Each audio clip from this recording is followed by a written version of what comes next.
believe it or not everyone solves their problems with their fists. 2 girls? 2. You want to tag along for an exorcism? Yep. That's out of the bloody question, love. Well, we gave you its name, so you owe us. Well, I gave you your soul, so you owe me indefinitely. All the more reason for me to help you. How is Fitz even here? No, he just showed up out of nowhere with his own spaceship. It's a baller move. Not to mention the whole bounty hunter look he's rocking. I still prefer my cardigans.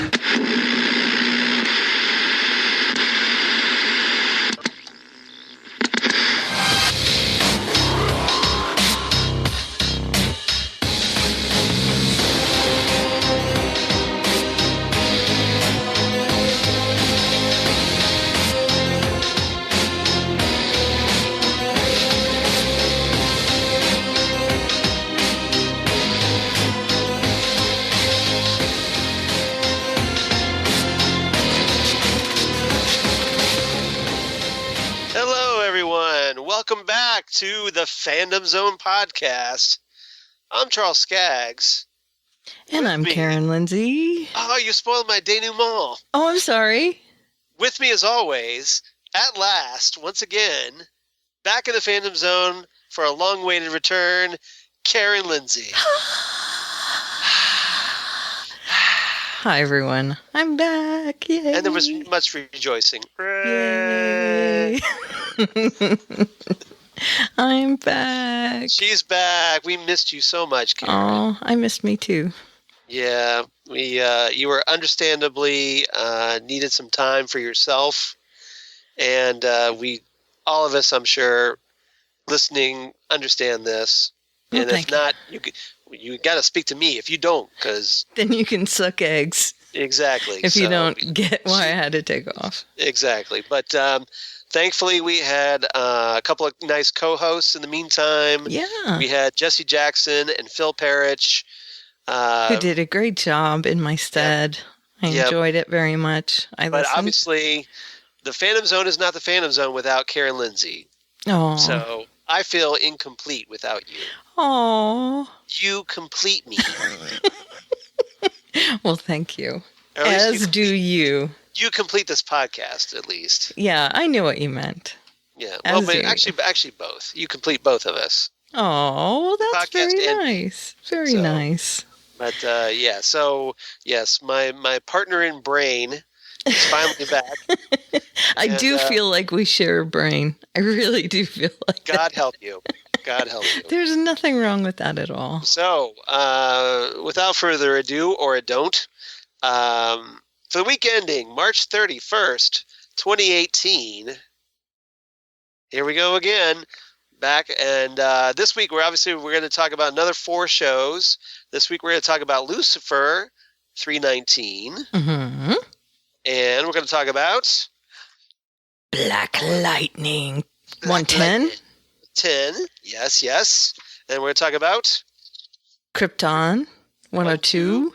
102, and Arrow 616, which just happens to be my birthday, by the way. Oh, I just had my birthday this last week. I was just about to wish you a happy belated birthday because, yes, while you were off, you had a birthday. I did. So happy birthday. A bit of a milestone. Yeah, milestone birthday. I'm in a different decade than you, finally. Not for much longer. Well... Still. Not for much longer. So. I had my EEG the other day. Yeah. And the girl giving me the little leads on my head and everything, she's like, 1968? And I said, 1968. And I said, yes. No.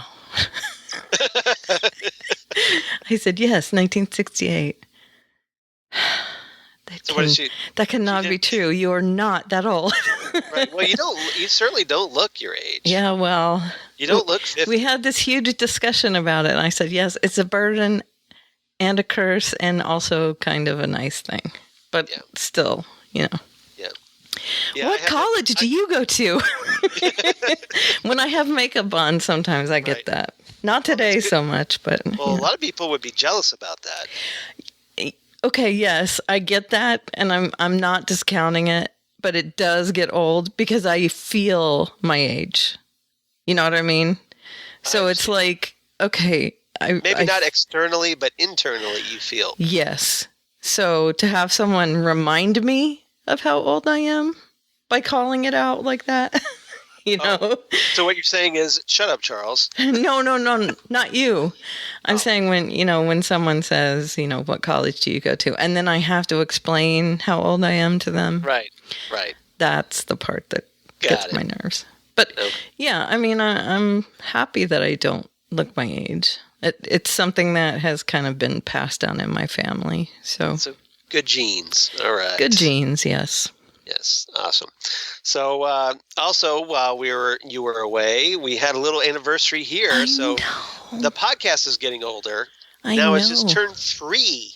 This is technically my 3rd anniversary on the podcast Right. this week, right? Because I wasn't here last week. Yes. So Yes. this would be my third. This counts as the official 3rd anniversary episode. Correct, because Last we're week- both here. Last week was the technical 3rd anniversary episode. Right, but it's not really because you and I weren't here. So Right. this is This is the one that counts. Right. Yeah. right. So apologies to Phil Parrish, but I guess he doesn't count. Is that it? Is that what you're Well, trying he's to- not. No, He's a guest star. he's a guest star. Yes. Right. He's a great guest star. Of course he is. But when you're talking about like the leads, Right. that's us. Exactly. So Okay. we're Oliver and Felicity. So we're the Elicity of the Phantom Zone. Well, yeah, I mean, and he's Diggle. We're not the West Allen of the. Well, we could be that too. That's fine. Okay. All right. Okay.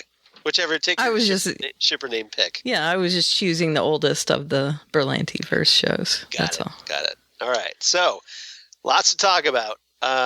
Some big episodes this week, and I'm glad especially for Arrow, because it would not feel right talking about this Arrow episode without you. It's certainly true. Because originally we were going to have Jesse Jackson here, who was kind enough to offer to help fill in once again. Right. But then when Karen said, I'm available. Yeah. Don't And I do was it just without like, me. I haven't heard anything from you, so okay. It was only Friday. I hadn't talked to you yet. Yeah. Yeah, we have to talk about this Arrow. I mean, Well, I had it kind of planned, so, in advance. So I was Oh, of course. I was just trying to keep the ship running. Sure. I tried really hard. We got some good guests. And I do want to say, I do know that you're not enjoying Agents of S.H.I.E.L.D. as much as I am, but I know you like it. I do love Agents. I do enjoy Agents of S.H.I.E.L.D. I watch it every week. Yeah, I know. So it's not that I don't enjoy the show. Yeah. I am just in love with this season of Agents of S.H.I.E.L.D. Last week, of course, was amazing because, we Right. had the wedding, right? Amazing. Or 2 weeks ago. Was it 2 weeks Right. ago? Well, and we talked about the wedding. Okay, yeah. So there's that. And then, a couple weeks go by with Deke. I'm getting this out of the way because we're not talking about Agents of S.H.I.E.L.D. this week. A couple weeks go by with Deke, sitting on this news. And it finally comes out this week. Yeah, last week he hinted it with Gemma, right? Right. And Gemma picks up on it. I mean, he lets it out of the bag with her, and she vomits, which means I'm guessing she's pregnant already. Probably. Right? Probably. Okay. And her and Fitz have already gone to Splitsville. Yeah, but they're invincible, right? Now, We will be invincible. I gotta say, this, Guitar. we will be invincible. Very nice. Thank you. Pipes are back in form. Well, they're not really, but hey. I loved this. Leo, he's our grandson. Gemma, yeah. Leo, but he's the worst. Gemma. Go ahead. And Leo is me, by the way. Oh, yeah. You don't like... I love Deke. I know you don't like him. Fitz and I are on the same impression of Deke. Yeah, so I'm Gemma, I guess. Gemma says, I think he's perfect. Plus, his very existence proves that you and I make it to the lighthouse and live long enough to raise a daughter. And Leo says, do you see what this means? And here's what I love. Gemma says, yeah, I do. And he says, it means that our daughter obviously going to marry some belligerent space goon, and she's going to give birth to a Deke. Exactly. And then Gemma says, no, Fitz, it means you and I are invincible, which I love. No. Fitz is right. Fitz is absolutely 100% right in this argument. Sorry, Gemma. You're in the wrong. I'm Gemma in this. So maybe you and I are Fitzsimmons. We're Fitzsimmons. Okay, that's a good one. And I also wanted to mention, just as a last little thing, Hail Hydra, by the way. Get it, Hail? Yes. I loved that joke, right? Yeah. And then on Hail's shelf, I have these books that were on her shelf. Communism and Development by Robert Bigelow. Okay. Over there, How America Sees the World by Granta, the Magazine of New Writing, Ian Jack editor. These are real books, by the way. Yes, they are. From H-Bomb to Star Wars, The Politics of Strategic Decision Making by Jonathan B. Stein. Page turners, they were not. Vietnam, A History by Stanley Carnow. Actually, they're all rated very high on Goodreads. Did you like that little Last Jedi reference? Yeah, that was very good. Thank you. The Americans, A Social History of the United States, 1957 to 1914 by J.C. Furness. FDR's Last Year by Jim Bishop. Widows by William R. Corson, Joseph J. Trento, and Susan B. Trento. And the subheading is For American Spies, the Wives They Left Behind, and the KGB's Crippling of American Intelligence. And then Inaugural Addresses of the Presidents of the United States from W.H. Taft to G.W. Bush by Henry F. Graff, editor. And that was the one on the table with the cassette tape on top. Did you pause in that and just kind of like write those down, or did you get that off a website? I paused it and that's wrote them down. That's some serious geekitude right there. I really wanted to know what was on her shelf to see what the mindset was. Well, now you know. In the writers, what kind of a person they were making Hale out to be. Yeah. Yeah. Well, we kind of got that from the story. Well, yeah, but that was even more interesting. You learn a lot about people by reading what's on their bookshelves. Right. And that was amazing. I mean, that was a lot of spycraft, a lot of, At least the people these days that still have bookshelves. A lot of war stuff, as you can see in back of me and in back of you. We all have. Yes. Well, me, I've got nonsense comic books, so that right there tells you a lot right there. There's nothing on mine yet. I do have books out in the yours living are room under now. construction. Yeah, that's true. Yeah.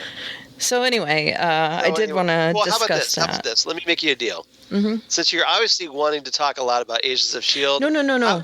That was it. No, but my point is, you've been wanting to talk about. So how about we talk about Agents of S.H.I.E.L.D. next week? Well, okay, that's fine. With that, just kind of fill that quote. You seem like you've been kind of bummed that we haven't been talking about Agents of S.H.I.E.L.D. No, that's okay. Uh-huh. I just wanted to mention those little things. That's all. Okay. Well, that's cool though. Some serious Easter egg research. So well played. And I did like the little, like the other characters they brought up from the past. James Halliday would be proud. Oh, thank you. Thank you very much. That's a Ready Player One reference. Yeah. Thank you. Lots of Easter eggs and throwbacks. And you caught that reference. I sure did. Okay. So, let's dive into our main discussion. Lucifer. 319. Yep. Orange is the New Maze. Written by Jen Cow. Directed by Nathan Hope. Awesome. All right. And it's been a while since we had these. What are A, B, and C's? A, B, and C's. Maze Runner. Yep. 100. Like that. That's a good one. Do you like that one? I like that one. 100% proof. Okay. Of course, that's the winery and then them getting proof. Okay. 2 C stories. Taking Another One for the Team. And that's Charlotte learning and being on the team. Okay, got it. And then A Match Made in Hell would be Pearson and Maze. Yes. So I just want to mention Pierce and Mays real quick. That is not a good thing. No, well, especially now that Pierce has the ulterior motive, as we find out. So we might as well talk about A Match Made in Hell. Yes, first. let's do. Now that you brought it Get up. it out of the way. All right. So we find out through the course of the story, Pierce is getting a little annoyed with Lucifer being around. And Dan points out, he makes an analogy. He says, look, Lucifer is like a cat. Mm-hmm. And so that, sometimes when you hook up with a girl, sometimes she's got a cat or she gets a cat. So you either, if you want to be with a girl, you got to put up with the cat. Right. So Lucifer is the cat in this. And or Pierce, you put down the cat is what he said, didn't he? This what really made Lori, my cat rescuer wife, give her pause about Pierce seriously and give him the stink eye was that he says, or you could just get rid of the cat. Mm-hmm. Mm-hmm. I see how it is, Mr. Shady. Yeah. And of course he goes in with Maze, and Maze is not happy with Lucifer right now because Lucifer always puts her in the corner. Well, she made this argument during the episode that he only comes running to her when Chloe's not around or not available. Right. So she's essentially what she refers to as the consolation prize. Right. Which, yes, she is. But it's not just where Lucifer's concerned. She feels that way as far as everyone's concerned. But she seems especially bothered that Lucifer treats her that way. Yes, of course. So is this her, now we've talked about this in previous podcasts about Mazikeen maybe having some feelings for Lucifer. Oh, sure. I'm sure she does. So maybe this is part of that still unresolved. I don't know that that she's in love with him. It seems like it's never been addressed fully how she feels about him. Yeah, I don't think that she's in love with him per se. I think she feels possessive of him. Okay. Does that make sense? Maybe she doesn't want him, but doesn't want anybody else to have him. Maybe. Yeah. Well, she is a complicated person, as we find out. Yeah. Mazikeen, especially in this episode. I don't know that she has that capacity to feel that deep kind of love. And I don't think she loves Amenadiel either. I think the closest she comes to that, and it's not a romantic love, but it's for Dr. Linda. Well, that was just more she felt betrayed because she considered them. I think Mazikeen's so desperate for friendship. Mm-hmm. I don't think she's looking for romance. Right. And I think that But she wants this support system, and she felt like Linda betrayed that. Right. That was the relationship that had love in it for her. Yeah. Right. And the other ones were possessiveness. You know what I mean? Yeah, I know exactly what you mean. Yeah. So I think her and Amenadiel was just like, he was mine. Right. So I would rather you not. And then, the jealousy thing came into it because it was Dr. Linda. And then, just not wanting to be ignored for Chloe. And then, of course, she's hurting because of Dr. Right. Linda and wanting to leave. And Lucifer he just left to go down there.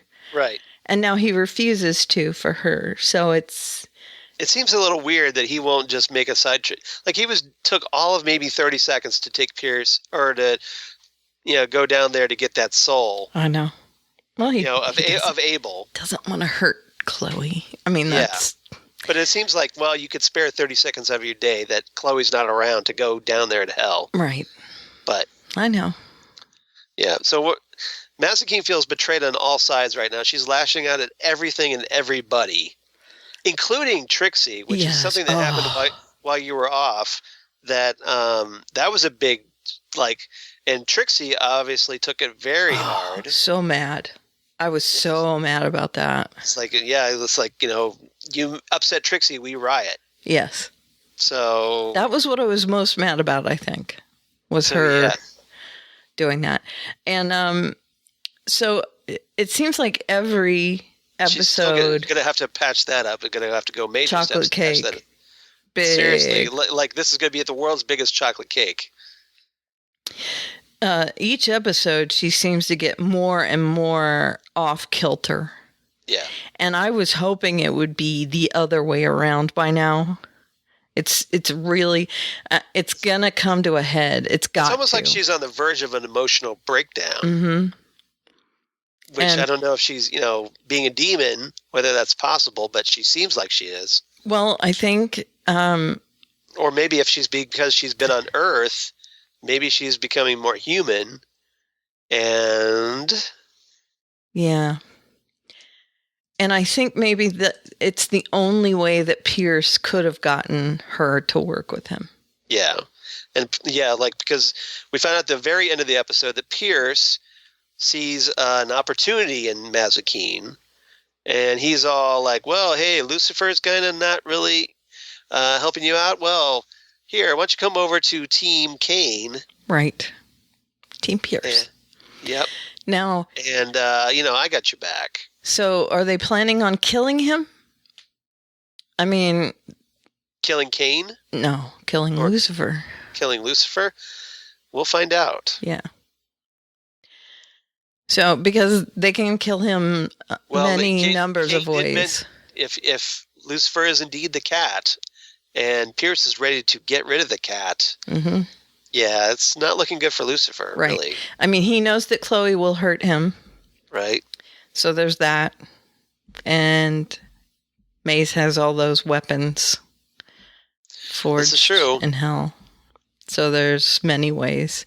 So anyway, now, shall we talk about Charlotte? Let's talk about Charlotte. Big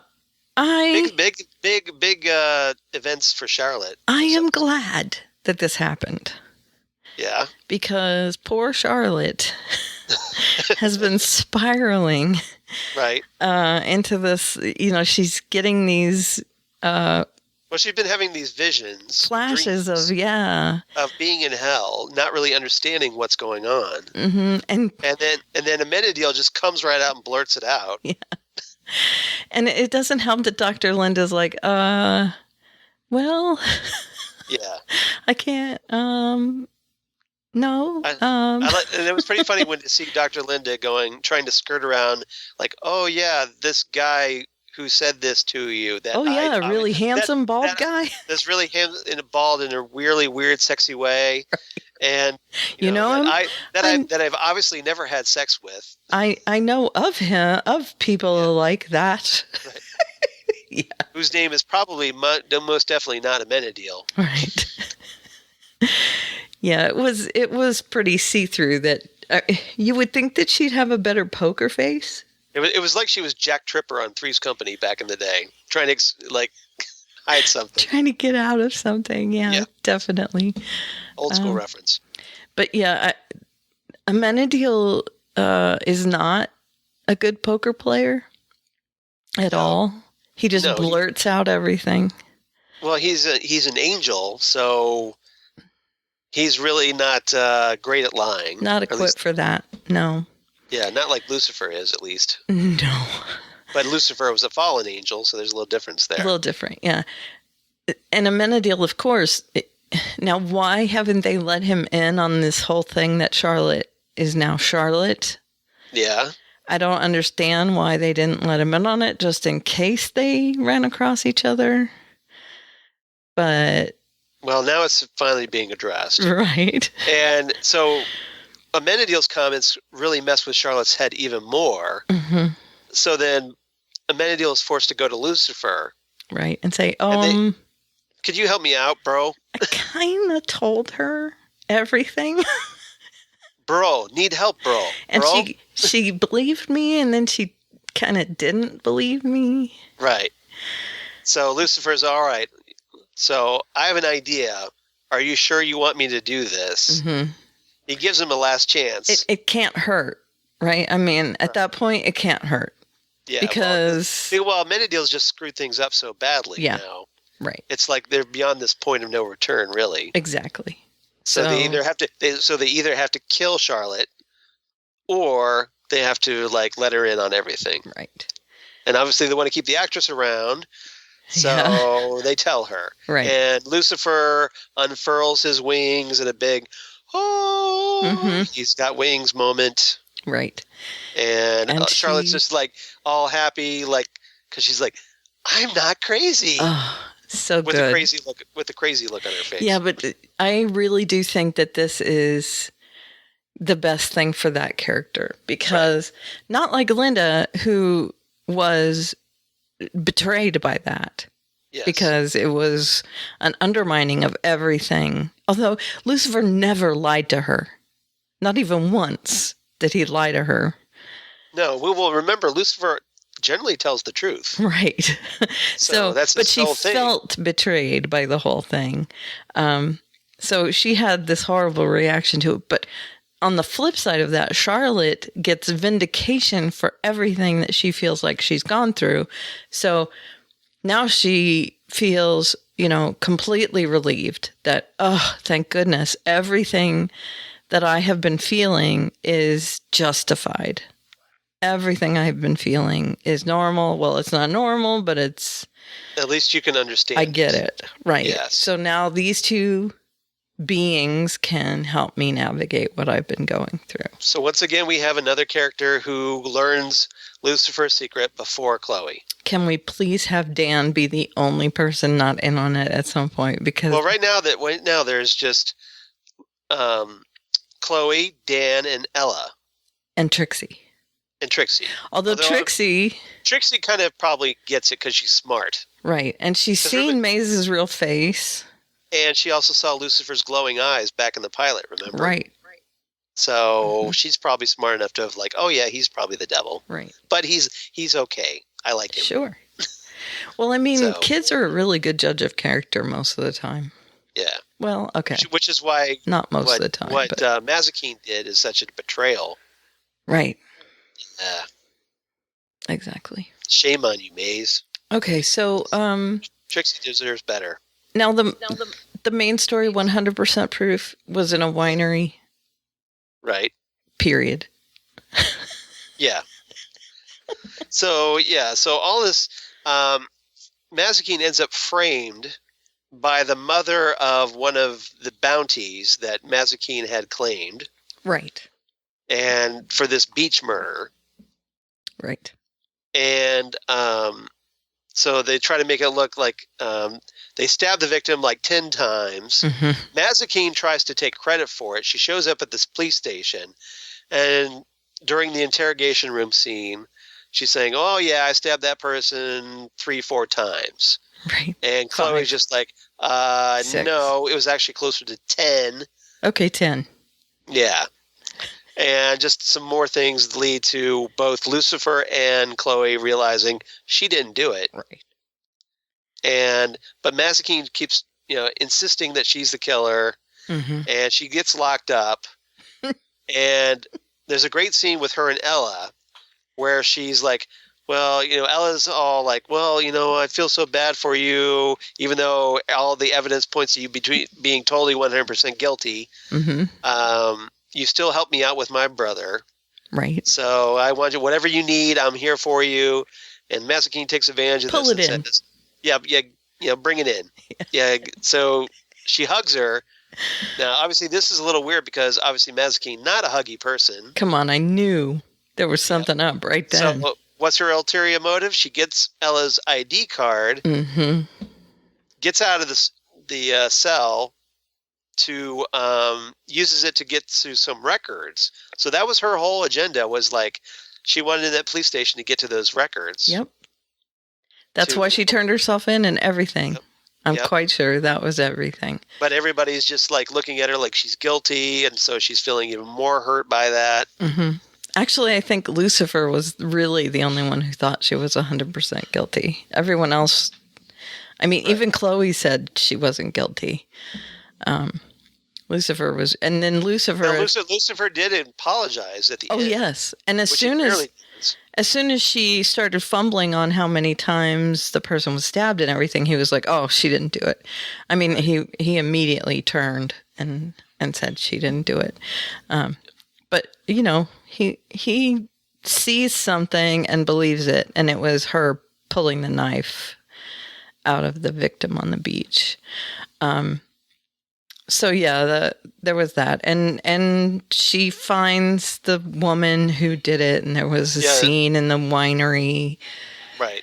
And Chloe ends up, making sure she doesn't actually kill the woman, and because apparently this guy Sebastian got drunk, killed a girl, but got off because his rich mom saved his ass. Yep. And Sebastian ends up getting killed because he got in a prison fight. Yep. And then she blames Mazikeen for her son's death. Correct. That's her whole deal. Right. And so one of her employees she killed and made it look like Maze. Right. Could try to be like Maze's coconut water everywhere. Yep. And so, because after going through her trash Chloe's trash, essentially. Really, Yeah. So that was bad. And May's runner was, she's packing and leaving Chloe's apartment. Right. So. Yeah, there was a great opening scene where she's just rifling through Chloe's kitchen looking for one of her knives and just throwing crap everywhere. Almost actually hits Tom Ellis in the head with some stuff. Yeah. I know. And kind of funny. And then she's like, "Oh, here's some coconut water. I'm gonna take this." Yeah. And then she puts the whole 12 pack in the bag. It's like the whole case. She puts it into a bag, and then doesn't even bother with the other stuff. She just leaves it there for somebody else to pick up. Yep. And so she doesn't live with Chloe anymore. Nope. I'm hoping all of that gets repaired, but there's going to be a lot of work that needs to get done with her. Well, one of the things I've noted, because I follow Leslie Ann Brandt on Instagram, who plays Mazikeen, and she was teasing photos where she has the white mask of Mazikeen's from the comics on, and it sounds like Mazikeen's going into hell. Nice. So we might actually get proper Mazikeen. That's awesome. So we'll see. Yes. I can't wait. And also one of the things that I've seen is that Ella has a like an imaginary friend. They've cast someone to play Ella's imaginary friend. Okay. And that really screams to me that there's something special about Ella. Well, we've been speculating about that for a while. Uh-huh. So we'll find out. And when I saw that, I got really excited because I was like, oh, that sounds really interesting. Yeah, we'll see. So, yeah. We've always had this vibe that Ella is more than something. She appears. Yeah. Yeah. So we'll find out. So, yeah, I like the episode, but I'm getting really tense about Maze. Yeah. So. Yeah, I am too. I don't like seeing her, especially with the whole thing with Trixie, the way that went down. Yeah. And she's just shutting everybody out. She's, shutting Amenadiel, Dr. Linda, Chloe, the whole Lucifer. Well, we expect her to butt heads with Lucifer. Right. But she's just shutting everybody out. Yeah, and that sets up the whole thing with Pierce. So I like seeing the happy-go-lucky Maze. I don't like seeing the or happy-go-stabby Maze. I like seeing that. Happy-go-stabby. That works for me. Yes. Do you like that better? I do too. All right. So anything else about this episode before we move on? Mm-mm. All right. What's your rating? I give it 8 Lopez hugs. Lopez. And that's what the male policeman called it, who was down in the record room. Yeah, apparently Ella has a reputation for her hugs. For her Lopez hugs, yep. Yep. I gave it 8.5 bowling balls because there's a great scene that we didn't talk about where Mazikeen goes over to Barry's bail bonds looking for Barry. Looking for Barry himself, Mike's bondsman. Uh-huh. And she finds that he's out bowling across the street. And then, she goes over there, walks across the middle of the lanes, like just from lane to lane to lane in the middle. Yep. Not giving 0 Fs. Yep. And then she comes up to where Barry is, walks up the lane toward him, and he's ready to bowl, and she kicks his back of his knee out, so he stumbles and creates a split. 7-10, yep. 7-10 split. And then she grabs him, stuffs his head right by the bowling ball return. Mm-hmm.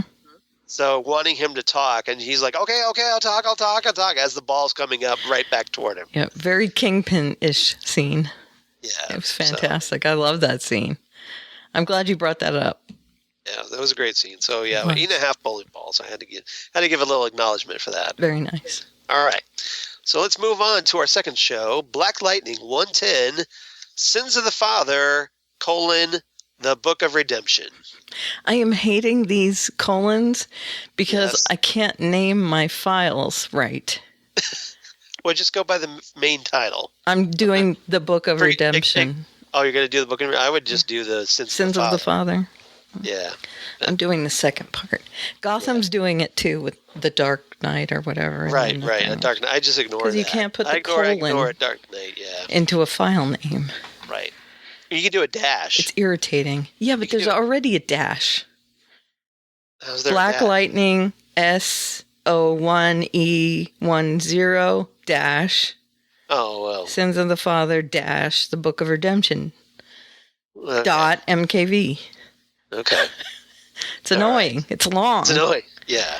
Come on, guys. Help Karen out with her file names. Yeah, stop it with the colons. Be a little sympathetic. Written by Pat Charles, directed by Eric Laneuville. And what's our A, B, and C, Karen? Okay, A story, Before the Clouds Part. And by this I mean... Yes. They were lying, and the clouds parted, right? Okay. And then also, before the clouds part, and then they got their powers. So there's several different meanings. Okay. Does that make sense? A little bit. Because lightning and thunder. Okay, got it. Got it? All right, now I got it now. Okay. Okay. Learning about Gambi ASAP. ASA-P. Right. Yeah, so that was clever. I like that about that. Okay, because and then... we find out that Gambi works for the ASA. Right. Which is just a Berlantiverse version of the National Security Agency. Right. There is no ASA. Mm-hmm. Yes. All right. And this is a kind of a twist on Gambi from the comics. Gambi was much darker in the comics. Much shadier. Yes. Yeah. Yes. And C story is hallucination. Hallucination. Yep. Say that 3 times fast. Hallucination. Hallucination. Okay. How'd I do? You did excellent. Okay. As always. All right. And this, of course, is Lala, who, now that he's back from the dead, is seeing ghosts. Several. One that happened while you were away was that this really awkward version of the mom that he killed appearing to him in the shower and wanting to get it on with him in the shower. Well, this happened in this episode too, right? Oh, I don't think she's in this episode. No? No. Okay. She's in the previous episode. In a previous episode. Okay, yeah, and the tongue kisses. Yes. Really awkward. Yeah, it was really, really like, oh my God. Right. Lawanda? Yeah, Lawanda. Remember her? Lawanda, yeah. So, all right. So, I watched a couple of episodes in a row. So they kind of blurred together. Right. But this one, he saw his old lackey in this one, right? Yes. Yeah, yes. Okay. Well, now Black Lightning has been really good lately because now that Anissa has come into her own as Thunder, and she even has her own super suit. That's right. And where is my super suit? Yeah. Or if you're the elongated man, super suit. Right. And Jennifer, meanwhile, has discovered that she now has powers, but is less than thrilled to have them. Well, she is an angsty teenager.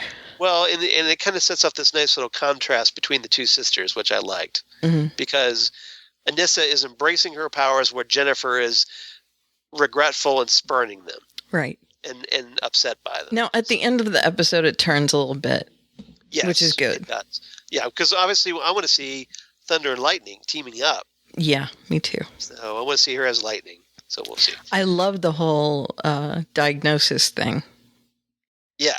Which was great. Yeah, Yeah, even though there was an MRI machine in this episode. I wasn't in it. That's true. So I'm fine with you're that. okay with them as long as they're as on long as I'm not in as it. long as they're in the TV and you're not anywhere near them. Mm-hmm. Okay. Then I'm fine. Fair enough. I don't mind being near it even. Okay.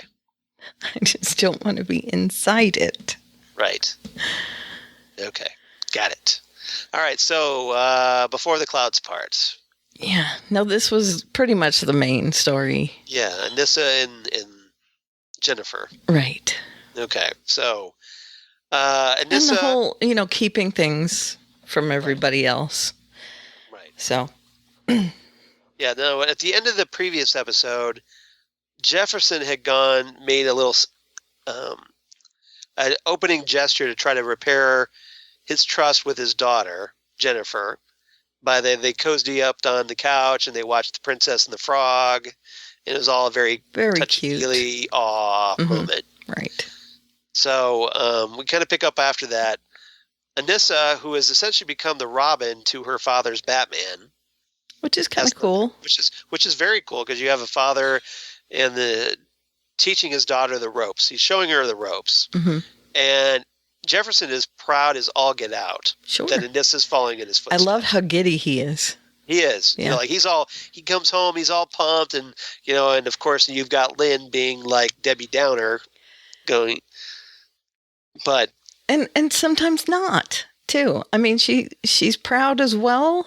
Right. But then she's also like, oh, I don't like it. And then Lynn's more the realist. Yeah. I mean, she's accepting it a little bit more now that they all three have powers. Right. Well, now she's a little. Well, she's outnumbered. Yeah. Well, I think she's just figuring that. Well, okay, I can maybe study Jennifer. Right. And because Jennifer, there was a great scene where Jennifer confides to her mom that she's afraid, she's like, I don't want these powers. What if because of these powers I'm not going to be able to have babies? Right. Which was just heartbreaking. Yeah, when she said that. It was. Because it's like, well, yeah, you don't really think of those consequences that maybe she's been genetically altered so maybe she can't have kids. We don't know yet. Right. So yeah, she's freaking out about it. Sure. Yeah. Sure. And not just that, but this is why you and Dad got divorced, right? I mean, she comes right out and says it. Yeah. And Lynn can't truthfully answer that without saying, yep. I mean, that is exactly why we got, she actually. So maybe this will make Lynn rethink things a little bit. Exactly. Because and I think the I can't have children thing is twofold. It's not only can't physically have children, but can't have children that don't have powers. Right. I don't know that she wants to have children that have powers either. So it's like that kind of, okay, if I can have children, then am I going to have, they've been passed down to us. Does that mean any children I have are going to have powers? I don't, why do I want to do that? So, well, if you notice, none of the other superhero shows have even come close to addressing this. Right. Which is just like another notch for Black Lightning for tackling something like this. Right. Oh, and I love that you're not going to tell me that you're Vixen, are you? Yeah, that was something we should talk about because we know what Earth they are on now, right? Well, maybe we don't know for sure. She said Supergirl. Though, right? But there could be another Earth with another Supergirl on I guess. I'm guessing they're on. But they did bring up Vixen and Supergirl are apparently on this Earth that Black Lightning's on. Right. So I postulated this to Phil last week. Wouldn't it be great? Okay, so it would kind of make sense that maybe Black Lightning is on Supergirl's Earth 38. Right. That's what I'm guessing. Which would explain why he's not interacting with Barry and Oliver. Right. But he could still be technically available for a superhero crossover. Right. So if they put him on Supergirl's Earth. Exactly. And or so hopefully, if they do big. Right. So hopefully at the very least we'll get a crossover between Supergirl and Black Lightning. Yeah. That would be awesome. To see Thunder and Lightning with Supergirl could be kind of fun. Oh, that would be amazing. Wouldn't it? That would be amazing. It would be. So that'd be kind of cool. That's my guess, at least, is that they're on Earth 38. Earth 38, yeah, so we'll see. But that also means we could get Superman and Black Lightning. Oh, hello. I'm just saying, yeah. How cool would that be? Yeah, since he's not on Supergirl all the time, he could always just pop over. Black Lightning. That would Wouldn't that be cool? amazing. Yeah, Hold on. would it? Amazing!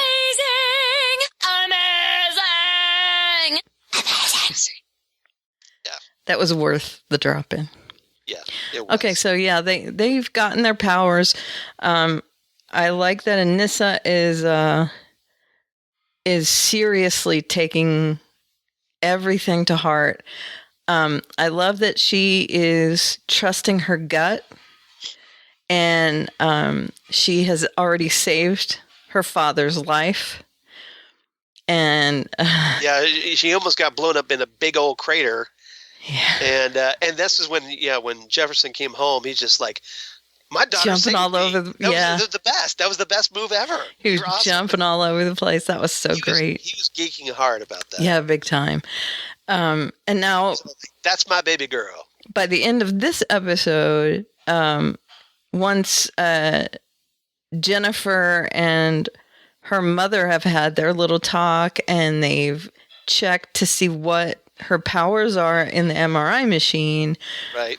I'm thinking she's going to lean a little more towards at least exploring what the deal is with her powers. And she's not thrilled that they kept everything from her, obviously, but I think she understands that parents do things like this. She seems like she's starting to come around. Yeah. At least as far as her parents go. Starting to, yes. Starting to. Now, yeah, we find out during the MRI machine scan, it gets all kind of like glitchy while Jennifer's in it. Mm-hmm. So Lynn says to Anissa, "Why don't you step in there and to see if there's anything wrong?" Nothing is wrong while Anissa's in there. Nope. So Jennifer goes back in. The machine starts acting up again. Yep. And we find out over the course of the episode that Jennifer, her powers, she's actually able to generate energy. She's a battery. She just creates it. She's almost like a generator. Right. So that means that when her father and sister are around her, they could pull energy from her, right? Anytime you probably need a good boost, maybe. Get a little What an awesome team up that would be, right? Yeah. Yep. So I think that's shaping up really well. And I love how the teaching is coming along. And I think with the three of them together, that would make some good television too, training and that sort of thing. I was just surprised that they gave Jennifer her powers so soon. I thought that for sure they'd save that for season 2. I was too, but I'm glad they didn't. Yeah. They're not. I'm very encouraged by that. Yeah, they don't draw this out like the other CW shows. No. They're just going in like, okay, we're all in. Yep. Boom. We're a family show.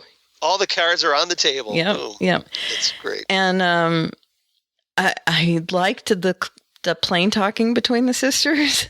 Yeah. And Anissa was like, I'm going to go there. You totally ditched your boyfriend. Yeah, that was a scene. Yeah. That was shocking. Anissa calls out Jennifer for like leaving Khalil high and dry.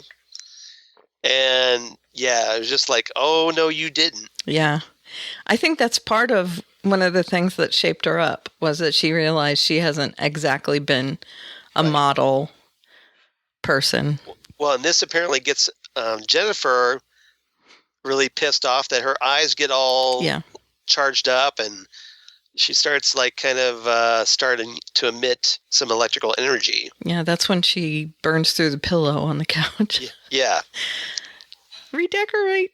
Awkward. Yeah. Okay. And then learning about Gamby. This is the episode where he comes clean with Jefferson and everybody. And I had hinted at it earlier, and it was something that you and I knew. Right. That Gamby was not the saint that he appeared to be on the show. No, but we get an explanation as to why he's been so shady lately. Right. So we find out that, essentially, there's been some experiments going on in town where these kids are kind of getting recruited for these experiments, and they end up with superpowers. Yep. And it's kind of like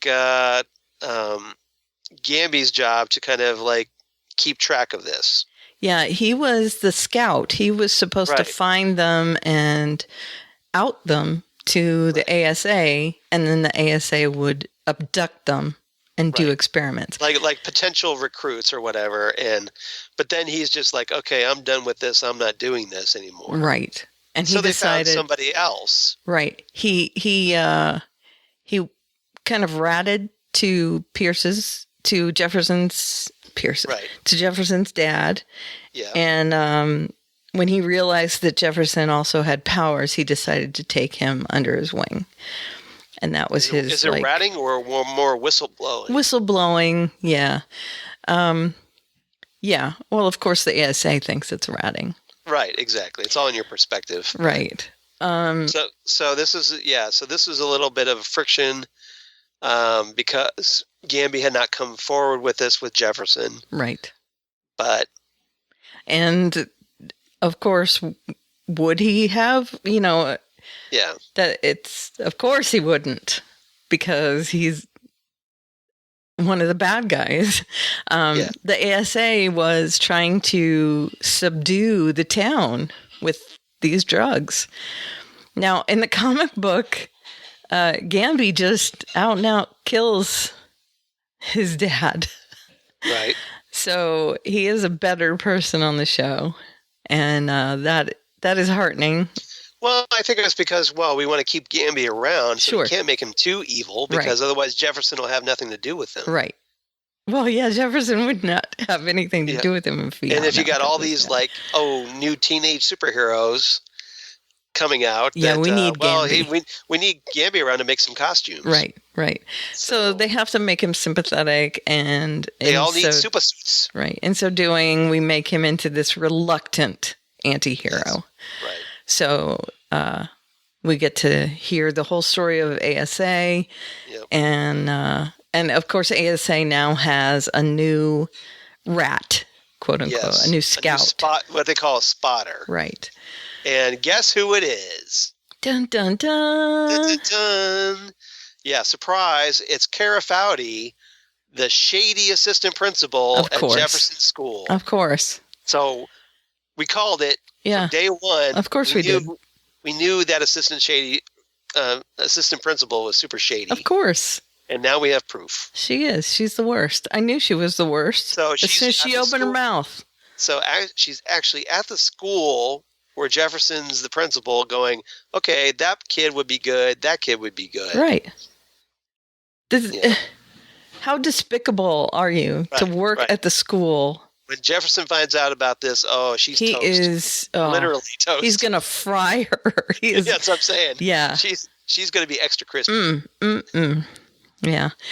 And then there's she's gonna be lit up like Times Square. Yeah, on New Year's. On New Year's, exactly. Yeah.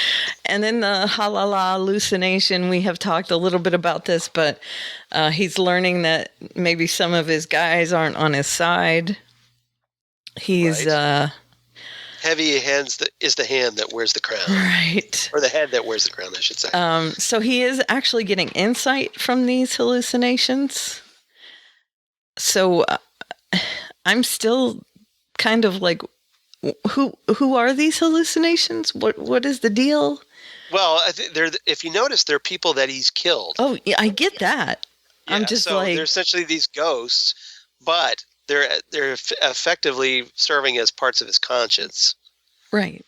Or to kind of give him someone to have a dialogue. Are they real, or are they? No, they're not real, because remember we saw a scene where one of the henchmen. Yeah, they don't see him. Is watching Lala. I get that, but I mean, they could still be real, just only to him. We are in a superhero show. That's true. That's true. It could be ghosts that only Lala could see, but Right. Now, and he does have that tattoo, right?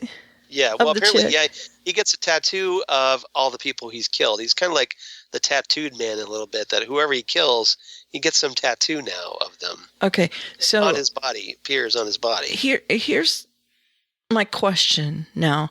Yes. How do they know what's going on in the heads of the people around him?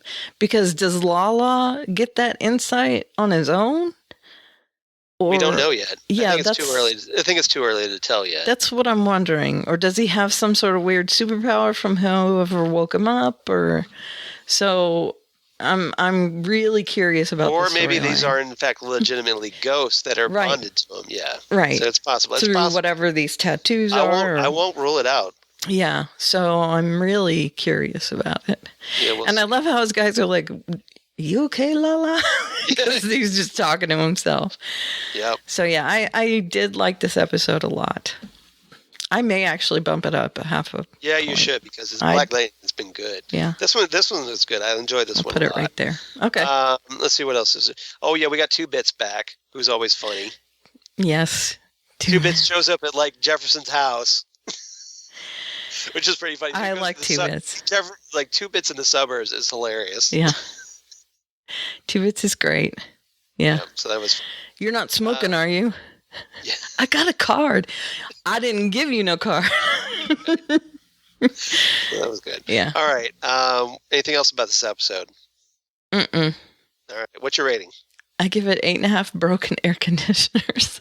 Nice. Because that woman keeps pushing air conditioners out of his Well, no, it was a microwave oven. Yeah. She could. I think it was both. She couldn't lift an air conditioner. It was already in the window. Oh, was it? Yeah. Oh, one of those small window ones. Right. Maybe. And then there was a second thing. I thought it was the microwave oven. I think the second thing was a microwave oven. Okay. Yeah. But it's like, it's raining microwave ovens, yo. I think she pushed the window air conditioner out first Yeah. on top of trying to get Black Lightning. And then, I need my rent paid. I was laughing so hard. So 8.5 from me. Yeah, that was good. I gave it 8.5 as well. I give it 8.5 MRI machines. Yeah, I know. Shudder. I knew as soon as I put that down, I was like, oh, Karen's not going to like that. Nah, rating. it's all right. Yeah. But, They but it was helped pretty me. cool. Yeah. Yeah, good episode. Good. It was good. So, yeah, Black Loving Lightning. Black Lightning. This has been such a strong first season for Black Lightning. Agreed. Let's keep it that way. One of the stronger superhero shows out right now, too. Mm-hmm. Yeah, hopefully it stays. Moving on to Krypton, episode 2 of the first season, House of L. Mm-hmm. Written by Cameron Welsh, directed by Syrian Donnelly. All right. I should be able to pronounce it because it's obviously Irish. I don't know why I can't pronounce Syrian. I don't know. It's probably Syrian or something like that. Donnelly. Okay. And what's her A, B, and C? Sharon? Sure. Ciaran. Sirian. Or Ciaran. Are you sure it's not a sh sound? Could be. Sharon. Maybe Sharon. Sharon? Sharon? Sharon like? I don't know. I don't know. So, a story. Closure call. Closure call. Yes. Closure call. Got it. Yeah. She just doesn't get me. Yeah. The second one. And, hey, Seg, I'm home. For the third Or like, hey, Peg, I'm home from Married with Children? one. Yeah. Okay. Got it. All right. So, closure call. Closure call. Close call. Close call. Closure call. Maybe you should put a hyphen between the S and Well, the U. it doesn't make close if you Okay. put a hyphen. It doesn't make the word close. It just says Right. close if you put a hyphen. It didn't look right. See, look, if I put a hyphen, it just says close. That's funny. Closure call. All right. So, and this is the close call.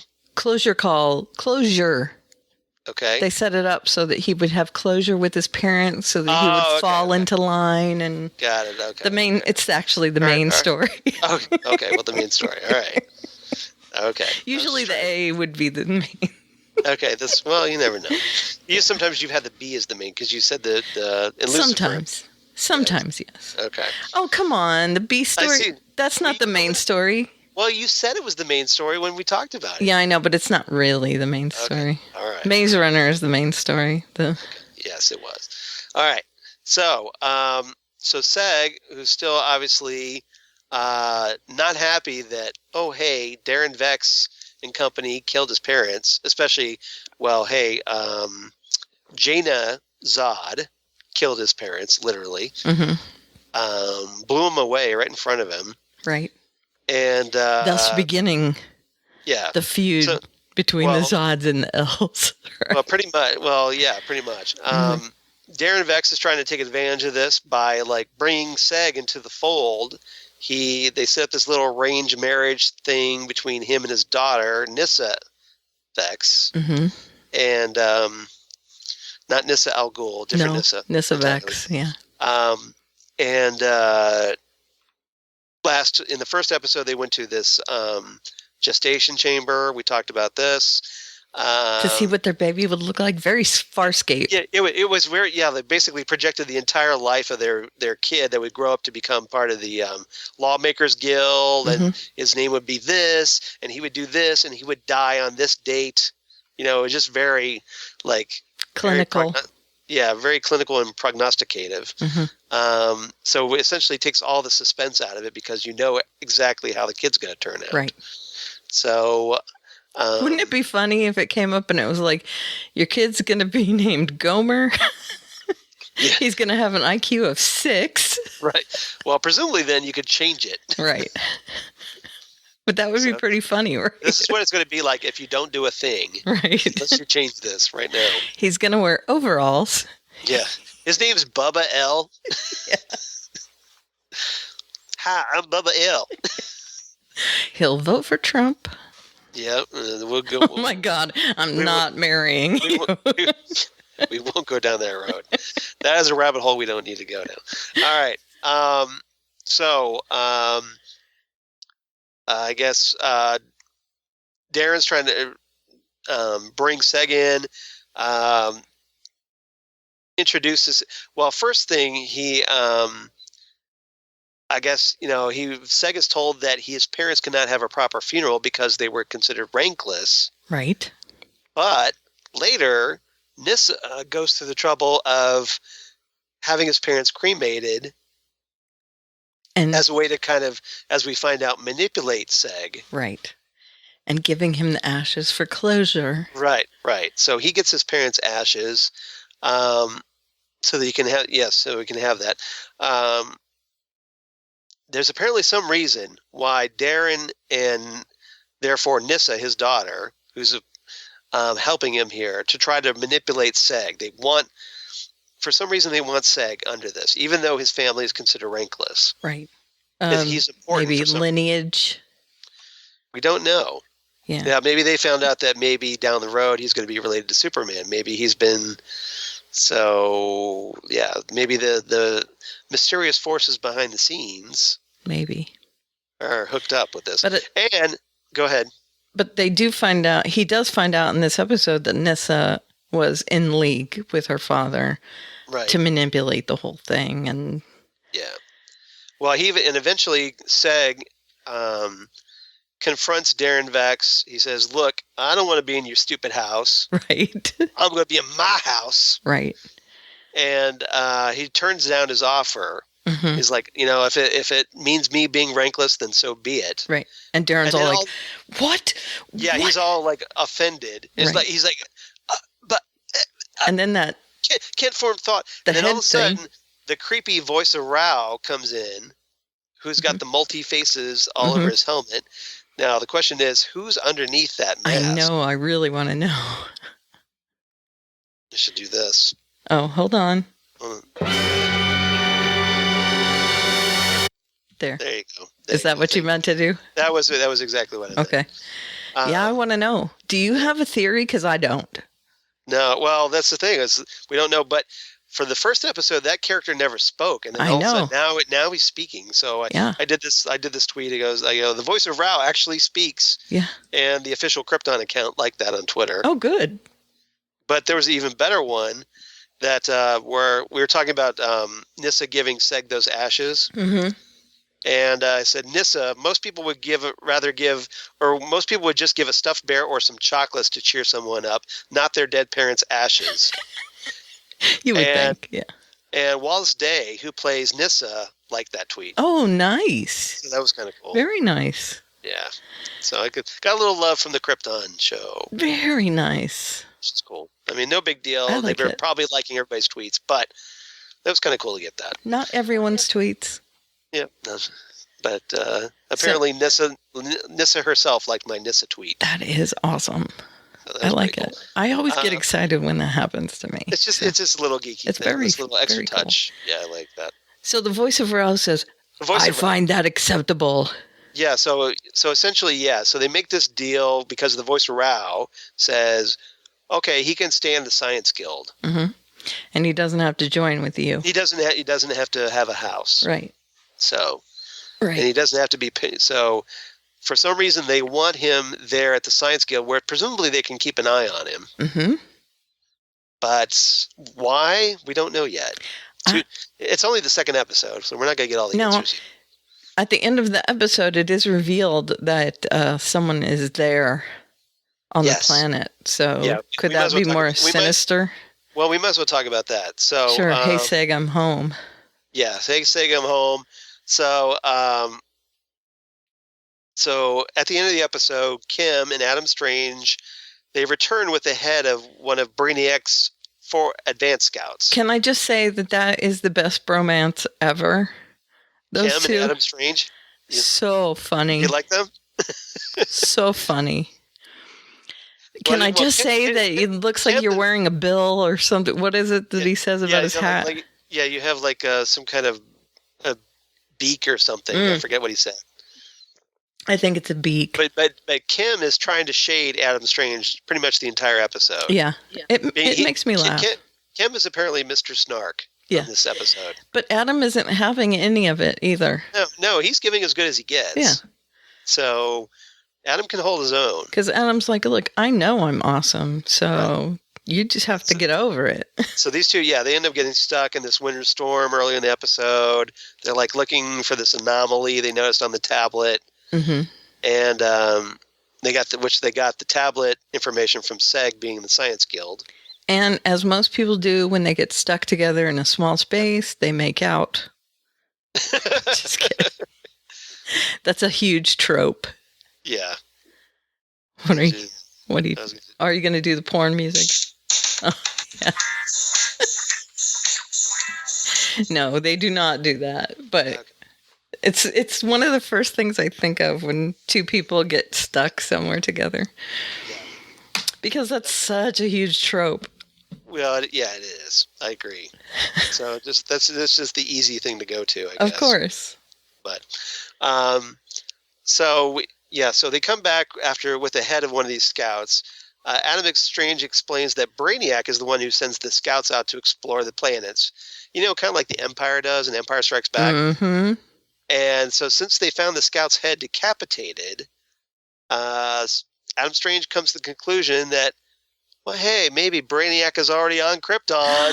Dun, dun, dun. Dun, dun, dun. There. So it saves us the trouble of having to go see him because he's already here. Because he's already here. Exactly. Yeah. But where is he? Yeah. Is Brainiac the voice of Rao? That's my question. Right. I hope it's not that simple. Me too. Or is it someone related? Or is it someone trying... I'm kind of hoping it's somebody from like Superman's time. Yeah. I was thinking it might be someone from the future, or is it someone trying to subvert something, manipulate things behind the scenes. Right. That's what I'm thinking. Yeah. So we'll see. Someone related to it. Right. Maybe General Zod. Dun, dun, dun. See, now that would be awesome. Wouldn't that be awesome? If that was actually General Zod? It would be.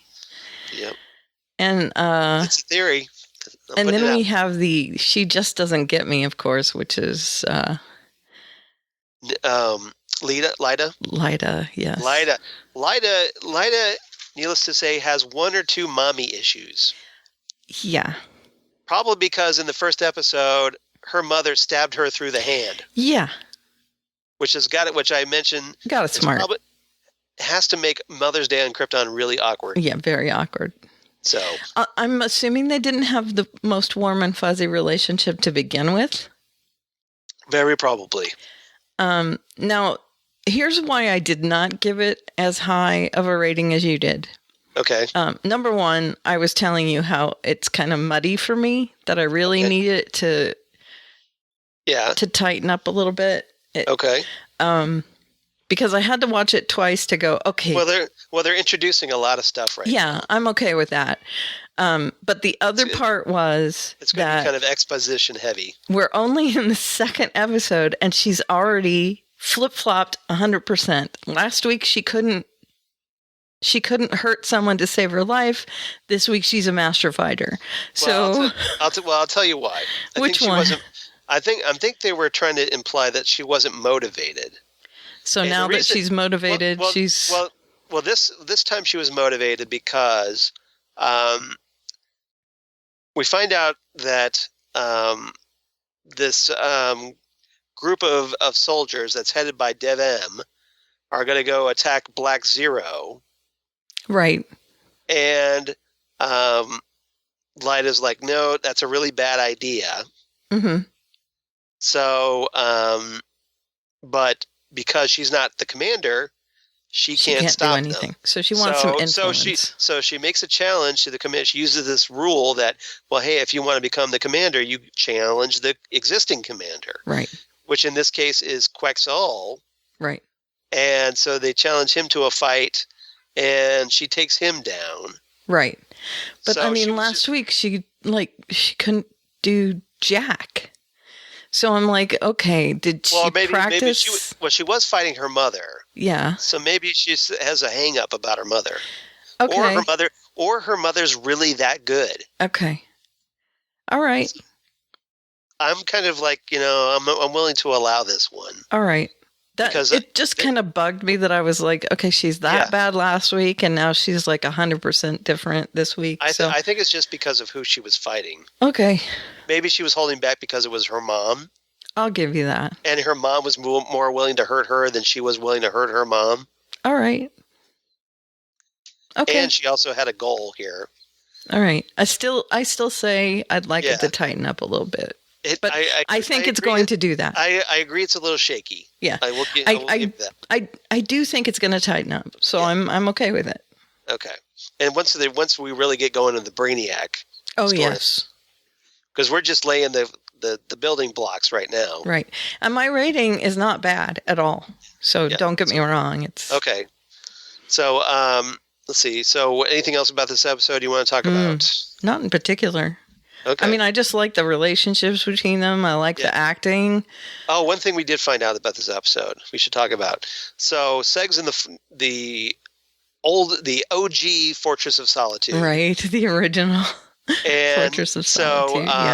Oh, and he sees his grandfather. Yeah. Well, yeah, he finds out that basically his grandfather Val-El is there as a artificial intelligence program. So essentially, Val-El's going to be around as his, just that kind of someone for Skaggs to talk to when he's in the fortress. As his Marlon Brando. Yeah, exactly. As it were. Yeah. Yeah, I liked that very much. Yeah. So that's kind of cool because I did like the actor in Val-El, and I wanted to learn more about him. Yeah. I'm still not totally sold that he's not dead because we saw him fall, but we didn't see him land. We didn't.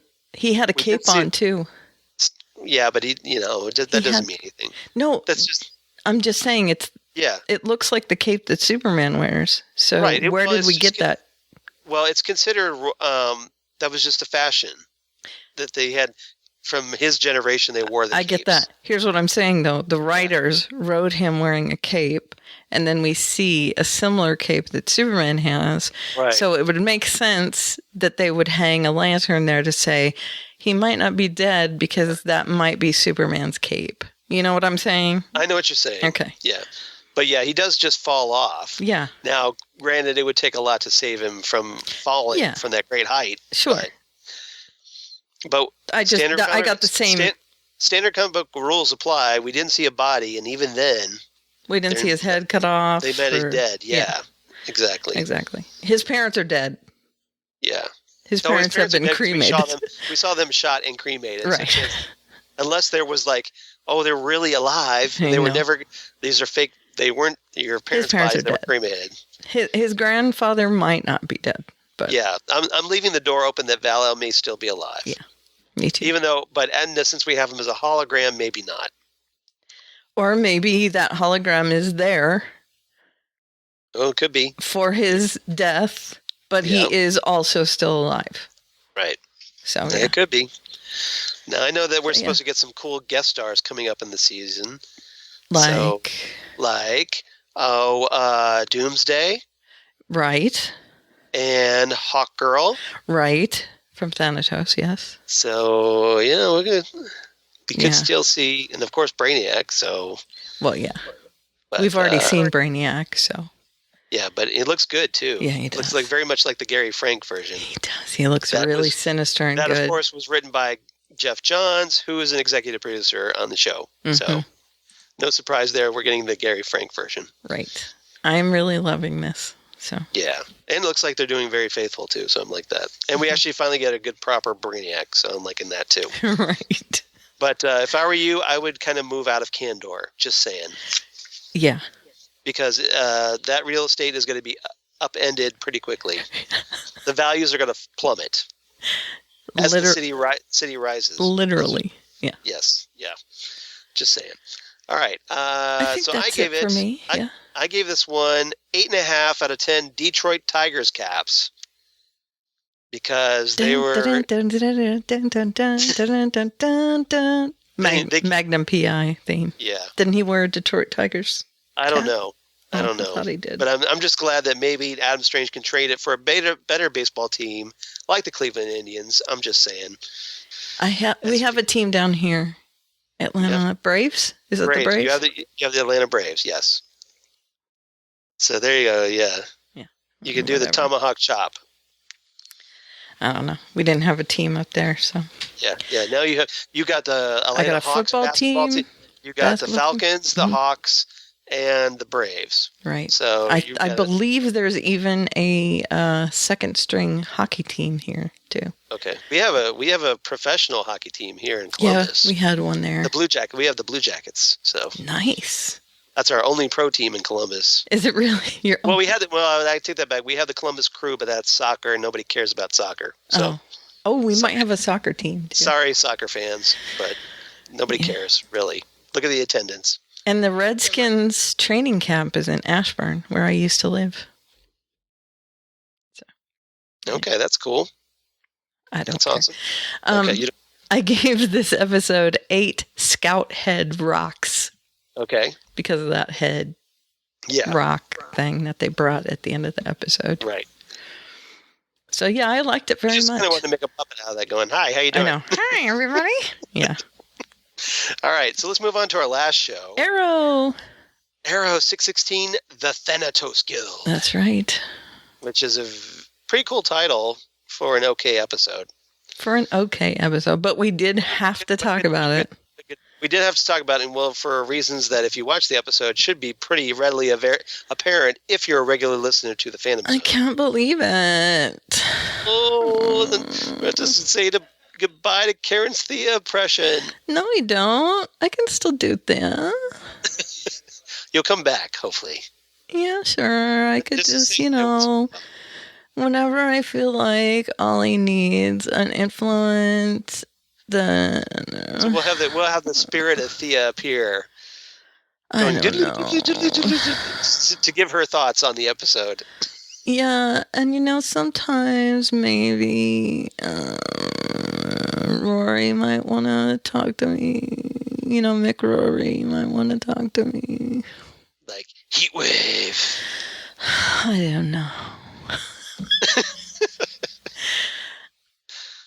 I had to go. Yes. Guy. This I missed that impression so much. Did you? I did. I'm so glad you're here this week. So glad. Written by Beth Schwartz. May the Schwartz be with you. And Ben Sokolowski, directed by Joel Navoa. Alrighty. All right, what's our A, B, and C? A story. She Thea almost. or Karen, or whichever I'm talking. I'll do it as Karen. All right, do it as Karen. She almost persisted. Almost, but not quite. Not quite.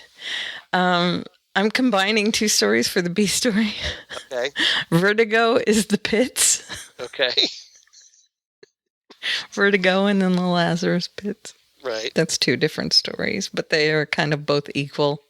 Yes. Okay. And then C story, strike that, reverse it. Yep. That's a very popular Karen saying, I might add. The ending. Yes, it is. Strike that, reverse it. Yep. I say that a lot. You do. I do. Well, it's one of my very favorite movies of all time. It's a Karenism. It is. Well, it's a Willy Wonka-ism, but it is one of my very favorite movies of all time. So, of pure imagination. There's no earthly way of knowing. That's my favorite part of the movie. It used to make me pee my pants when I was little. Right. I'm sure it did. That was a little creepy. It was. It still is a little creepy. It is. You had to kind of wonder about Willy Wonka. Mm-hmm. Just saying. Yeah. Just saying. All right. So she almost persisted. Yeah. This is obviously Thea. Thea, yes. She almost doesn't leave. Right. Which is essentially what I'm alluding to. Yeah, it was kind of funny because Thea's kind of being wishy-washy about it. Mm-hmm. And Oliver's just like, no, you should go. Yeah, he is. Take Roy and go. Get out of the city. She makes the decision. Go as fast as you can. Right. She makes the decision to leave with Roy and to start a new life because she is not happy, right? And I love, you said it exactly right, that she says, they get attacked in the car and come back. Nissa has saved them. Right. And they come back to the arrow cave and they have this discussion. And I can stay. No, you need to go. Right. It's cool. You can leave. Space in the show. We don't have it. We have anything for you to do anyway. Right. So. But actually, I did a little research on this. Mm-hmm. Apparently, Willa Holland, who plays Thea, she had requested supposedly to have her role reduced on the show. Mm-hmm. I think she was just trying to okay, I'm ready to move on from Arrow now. I think last season she requested to have it reduced. So apparently she's intentionally wanted to be marginalized on the show. Yeah. And now she's just finally to the point where I guess contractually she can leave. So she said, I don't want to be on this show anymore, guys. Could I please go? Please. Could you please let me go, please? And everybody's just like, fine, don't let the door hit you on the way out. Yeah. So they said, okay. But they didn't kill her off. They just had her drive off in the sunset with Roy. Right. Because they have killed off enough of that family. Right. Now, to be fair, they tried to do this at the beginning of the episode until Thea jinxed the whole thing by saying, well, I'm sure nothing will ever, never happen. Mm-hmm. And of course it did. Right. The League tried to kill them. Yep. And Nissa saved them. Right. Then because they went on this treasure hunt through the episode. Essentially, it's like the Goonies. Yes, essentially, yes. And there was a Fibonacci sequence. There was so somebody's been watching. Oh, hey, the Da Vinci Code. The Da Vinci Code, or Lost, or a lot of other things.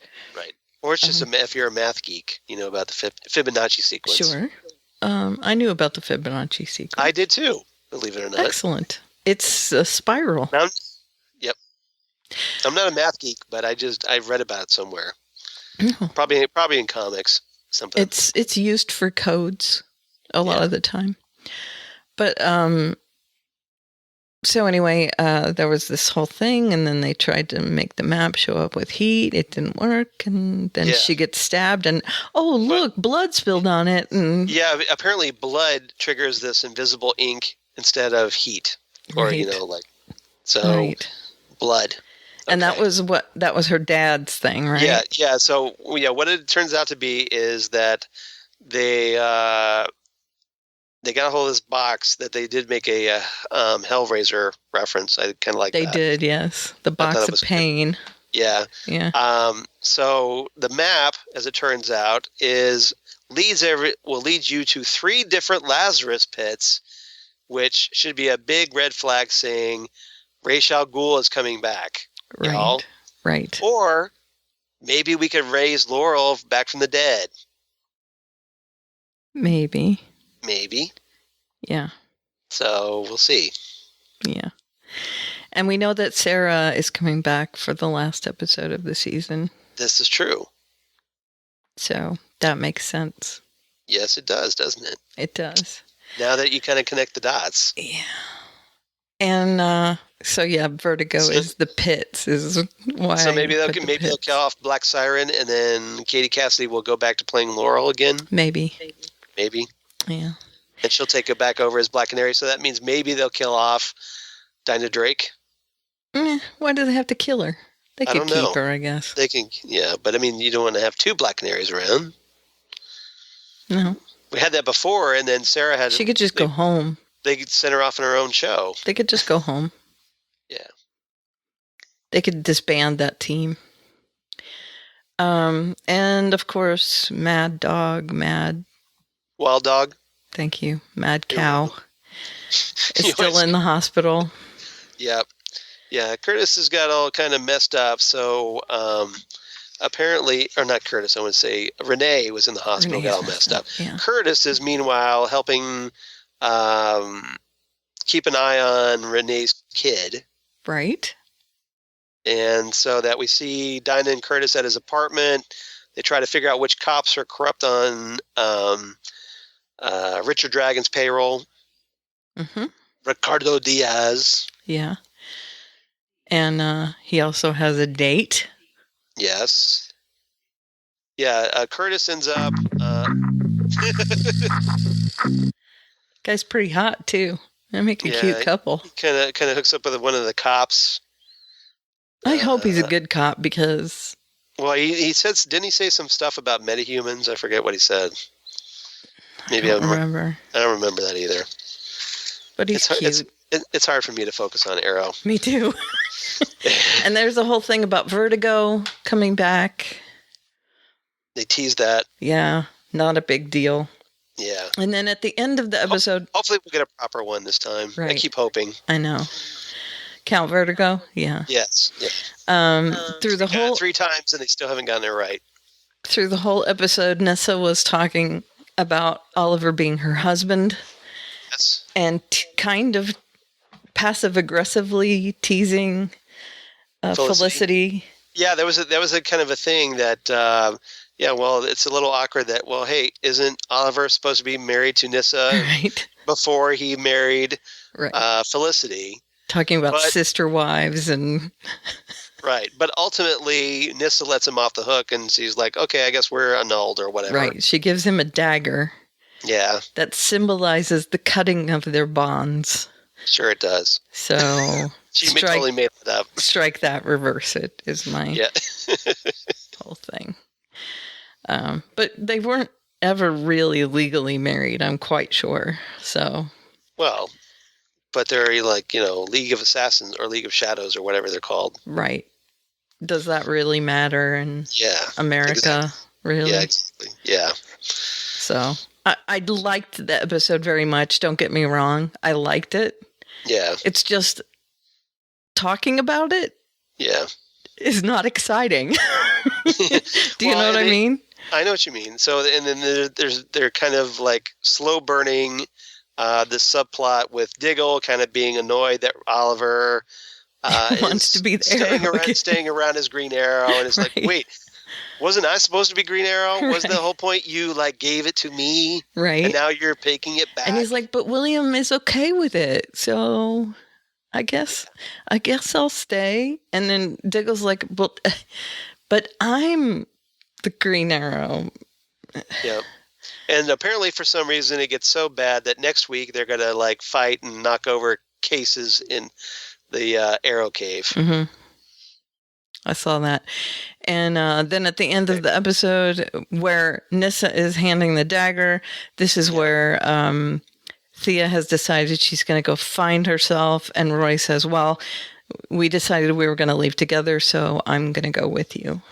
And they leave together. Yep. This time for real. This time for realsies. Yep, exactly. Yep. So Thea, presumably no longer with the show. I'm gone, you guys, for realsies. Unless she does a guest starring at some point. And they've left that open. So. Yeah, but they didn't kill her off, so she could always come back. I mean, look how long Colton Haynes was. He was gone for like 3 seasons. Nobody noticed. Exactly. Well, I noticed. People noticed. People noticed him. But my point is that he came back after 3 seasons or whatever. So. Right. And people were saying that they put him in his new 52 outfit with the ball cap. Yeah. I didn't see that. Maybe I missed it. People said that. Again, I wasn't watching Arrow too closely. I saw that online. Okay. Again, I didn't see it. I watched the episode. I only saw it afterwards. I don't remember seeing it. Let's just put it that way. I know I watched most of that episode. I watched the whole thing, and I did too. But I mean, I just don't know if I remember. And I was like, okay. I'm sure I was like on Twitter or something while I was watching it. Yeah. I like the episode. It's just like, you know what I liked about it is that they set up some really cool stuff that's coming. Right? Lazarus Pits. I like that. Vertigo. I like that. Thea left. I like that. There's going to be a fight between Diggle and Oliver. Good. We don't have to worry about Nyssa being married to Oliver anymore. Good. I did kind of like that they had the rogue version, like this little rogue group of the League of Assassins. Yeah. That might be exciting. With this one woman named Athena. Yeah. Who is she? I think it's a character just they made chick. Up okay. for the show, but apparently Athena and Thea fought in this episode, and then Nyssa shoots Athena, who then escapes. So presumably we'll see her again. Excellent. So and Nyssa's now gonna go and hunt down all the Lazarus Pits. Right, which explains why she's not around. Right. But so we do have some good-looking stuff coming down the pike. Yeah, well, presumably they're setting that up for the season finale. Right. I'm guessing. Yeah. That will be our season finale. Right. So maybe, hopefully, we'll get to see John Barrowman back as Malcolm Merlin. That might be good. We'll see. We'll see. He did confirm that he was dead, but he didn't say he wasn't coming back. Yeah, I think he enjoys being there, because every time he talks about it during, like conventions and stuff, he seems like he enjoys it. So I could see him coming back. Yeah.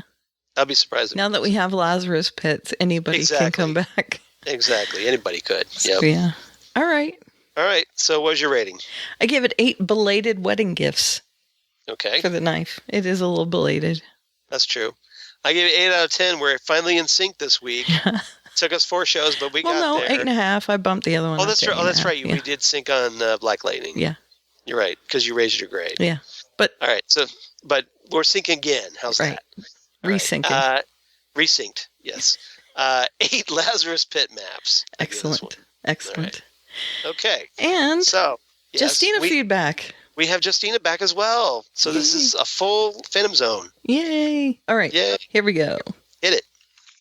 Happy anniversary, happy anniversary, happy anniversary, happy anniversary. Happy 3rd anniversary to the Phantom Zone. Hi, Karen and Charles. Another super week of superhero TV. Here we go. So even though Sarah and Ava broke up last week, I was very happy to see Sarah fight for her and with her in this episode. And I certainly didn't see the clone storyline coming. When Rip Hunter said Ava had a secret, I thought maybe her and Sarah would have some weird timey-wimey connection, but I never would have predicted clone. And Mick is cooking with the fire totem. Of course he is. I would expect nothing less from Mick. This episode gets 8 out of 10. Oh, there's Ava over there. Wait, there's Ava there. No, I mean, what? So this week we had the League of Shadows on Gotham and the League of Assassins on Arrow. I did like Gotham, and I wonder which side Barbara's new League of Shadows Ladies Edition is going to fall when it comes to fighting in the city of Gotham. And the episode itself scored 8 out of 10 gum that has already been chewed. Ew, raw. But ultimately, I liked the League of Assassins on Arrow even better. I think that's probably because Nyssa was there. I love Nyssa. Plus, it was like an adventure movie with booby traps and a cube to solve. I love those kind of stories. I think it's going to make the end of this Arrow season really exciting for me if they continue to develop this story. Arrow gets 9 out of 10 sister wives. I'm continuing to enjoy Krypton, learning about the House of El before Superman was even born. So they said this Brainiac was the collector of worlds, and thanks very much, Charles, for telling me which comic books that I should read. But now I've got to wondering how the collectors of worlds might relate to the world killers like what we're experiencing on Supergirl. And as much as I hate watching people cut their hands on TV, I loved watching the Fortress of Solitude come alive with the blood of the House of El. This episode gets 10 out of 10 hats that buy you a flight of passage. It's okay. It makes your forehead look like it has a bill anyway. Have a super week. Yay. Well, thank you, Thanks, Justina. Justina. Yeah, thank you so much. And thanks for the nice Easter greeting you left me on the Twitter machine. Yeah, she It was did very the same sweet. for me too. Very sweet. So, Justina, you asked about Brainiac. So, if you want to learn more about Brainiac being the collector of worlds, well, I would definitely recommend the Jeff Johns storyline that I talked about, Superman Brainiac. It's in trade paperback form, which has the entire storyline. It's by Jeff Johns, the Geoff Johns, and Gary Frank. So it's called Superman Brainiac, and I would definitely recommend checking that out if you want to get a good idea of what Skaggs and company are in for on Krypton. It's pretty impressive, and a really good storyline, so check that out. I honestly pick up any Jeff Johns. Yes. Have you read anything by him that's not good? Well, there are some things, but very rarely. Yeah, very rarely. He does it. He definitely writes a great Superman because he's a big fan of the Richard Donner Superman. Yeah, and heavily influenced. And Gary Frank is too, because every time when he draws Superman, he looks like Christopher Reeve. Yeah, he does. Which is kind of awesome. He gives him that very distinct nose that Christopher Reeve has, and the hair, and the jawline, and the eyes, and the whole 9 yards.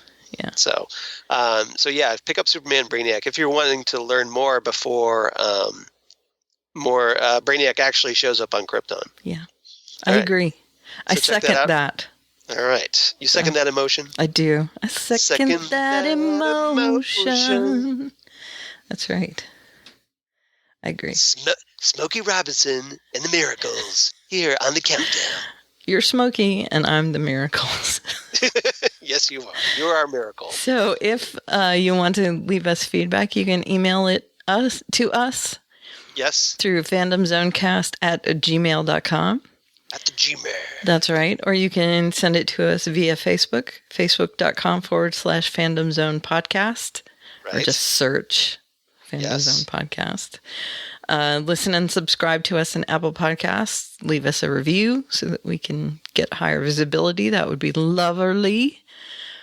We are on Twitter machine. Yes, at Fandom Zonecast. At Fandom Zonecast on the Twitter machine. Yes.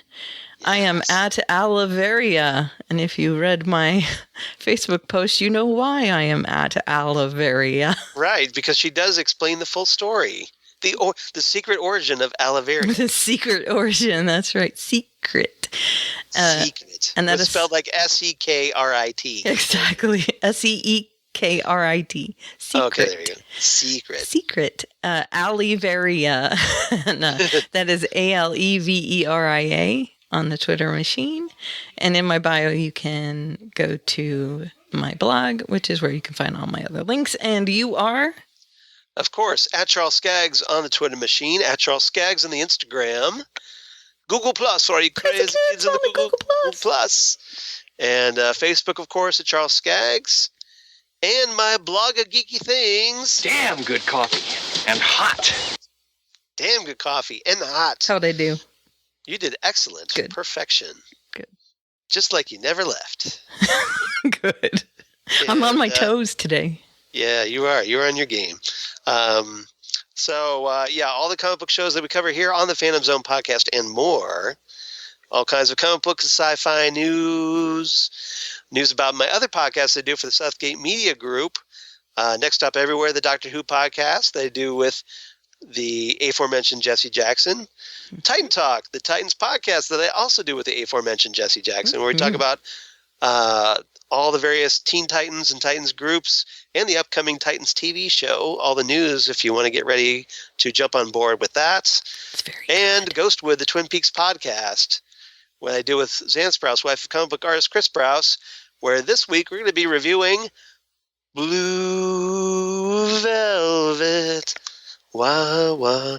The David Lynch classic starring Kyle MacLachlan and Isabella Rossellini. Oh, weird movie. And Dennis Hopper and Laura Dern. Very weird. Directed by David Lynch. Yes, it's a great movie, and a messed up movie it is. Yep. That's my Dennis Hopper impression.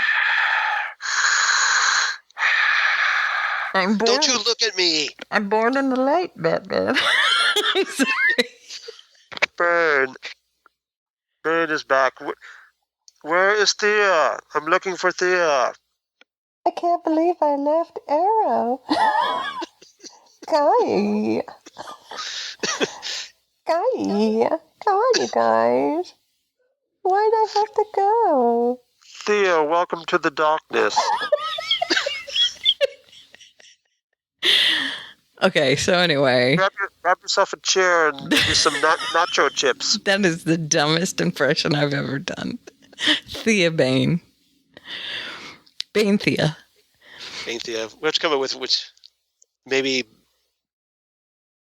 Bia? I don't know. Bia. Or Thane. How call it Thane? Thane. That's better. Let's call it Thane. Thane. Thane. But very strange. There you go, Phil Parrish. There's your meme. Thane. All right. So, everybody, thanks for listening to the Phantom Zone podcast, as always. And Justina, once again, thanks for your feedback. We always love hearing from you. Mm-hmm. If you guys want to, be like Justina, drop us a line, you can do that. Or you can just email us like we talked about. Otherwise, we will be back for episode 135, where we'll talk about 4 other shows. Maybe some we already talked about this week. Maybe not. I guess we'll never know until episode 135. We will know. Well, we'll know. At some point. Yeah, I just keep saying 135 with my hands. That's why Charles is distracted. Exactly. I'm distracted by the fingers, just like jangling shiny keys. So everybody come on back for that. Welcome back, Karen. Thank you. I hope you had a good time. I did. A wonderful time. I hope you've I hope this helps you feel a little bit more like yourself. It does. Thank you. Good. All right. And as always, our thoughts are with you. Thank you. And we love you so much, and we're glad you're back. Me too. All right. Me too, so you. With that nice little warm Ella Lopez hug, we will bid you adieu until next time. So we'll see you right here on the Phantom Zone podcast. Bye, everybody.